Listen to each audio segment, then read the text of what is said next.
Welcome back. A trade agreement has been reached between the provinces and the federal government to try and bring down trade barriers within Canada. Of course, this is all because of Donald Trump's trade war against us, as the Canadian and provincial governments are looking to diversify, and where better than to diversify to the east and west. British Columbia's Minister of Jobs, Economic Growth announcing the agreement, saying it marks the largest red tape reduction in Canada's history. You might not know this, but there are a lot of interprovincial trade barriers in our country, as different provinces protect their own workers and their own industries.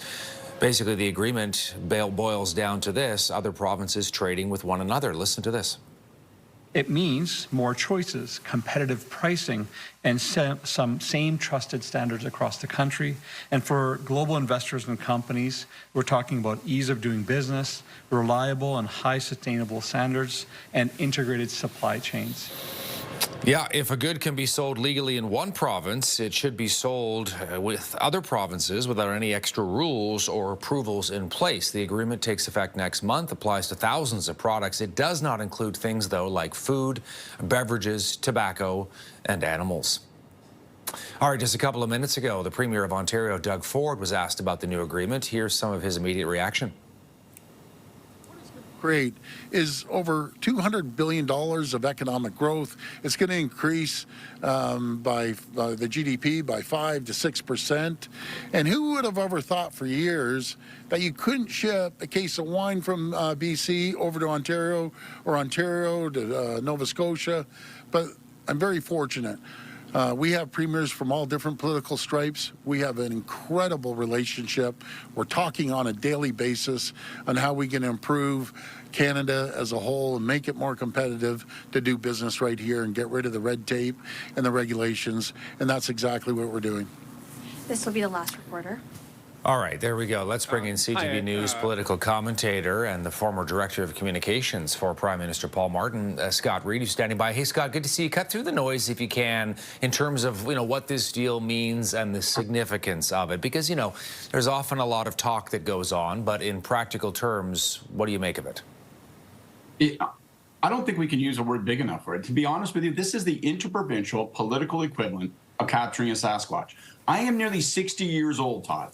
Ever since I got involved in politics and government back in the early 90s, I listened to people talk about knocking down provincial trade barriers. We got to tackle this. It was the Sasquatch, the Loch Ness monster of public policy in Canada.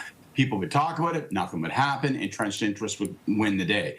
So I think, peel the cynical bark off of this tree, this is actually a very significant move, and all the more significant because it does genuinely create momentum toward action on those other really high profile and heavy revenue items like alcohol, like foodstuffs. So I think it's a very significant move. I genuinely do. Yeah, and I know that for many years, there was this argument that the provinces were being provincial, trying to protect their own industries, their own jobs, their own employees, and it was almost like we had, 10 different countries instead of just one.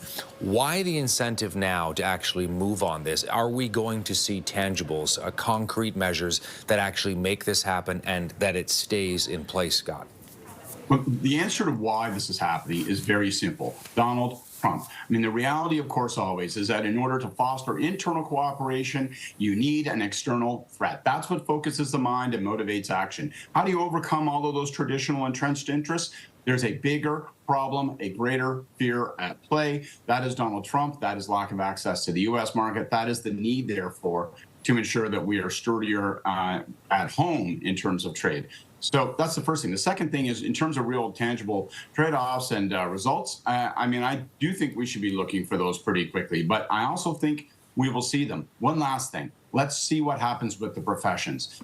Real challenge to labor mobility between the provinces is all of these colleges of physicians, different sorts of professions. Can you practice your trade in one province and another province? And again, simultaneous recognition, coherent recognition between the provinces, that would also complement. But there's now pressure on all those last holdout areas because of today's announcement. Yeah, what about the exclusions here? Things like food, beverages, tobacco, plants. What do you make of that? Two things that are happening. One, those who say these are legitimately more complex are not wrong. When you're talking about food and safety regulations, you're going to have regulators who are very stern. There are different circumstances, different parts of the provinces. There's familiarity with different kinds of farming, different kinds of foodstuffs, different kinds of processes in different parts of the country. I think there's a chance you'll see that we'll have a race to the top, that the sternest regulations will triumph. I think that would be a good thing in terms of public safety and in terms of ensuring the quality of our food and liquor. And we want quality liquor, as you know, Todd. But beyond that, I do think we're going to have to make certain that the public pressure created today gets focused on those remaining holdout areas. People have talked for 25 years about wanting to buy BC wine at BC rates in the province of Ontario, for example. Will that happen? We're inching much closer to it. Scott Reid with his take. Thanks for this. Good to see you. Good to see you, sir.